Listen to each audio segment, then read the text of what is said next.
understand the specifics of your natural gas bill, let's review the main cost components. There are 4 primary cost components to be aware of when reading your bill. The largest is the commodity price, which is traded on the NYMEX, the market where natural gas is bought and sold. This comprises about 60 to 65% of the overall natural gas price. Like electricity, prices change throughout the day, sometimes abruptly, in response to events that impact supply and demand. Next up is transportation, which comprises around 20% of your bill.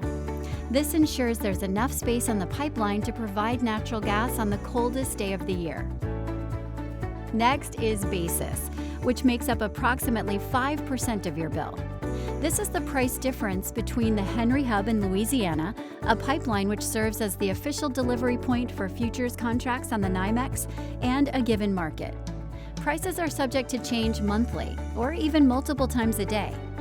Finally, there's the other category, which accounts for the remaining 10% of your bill.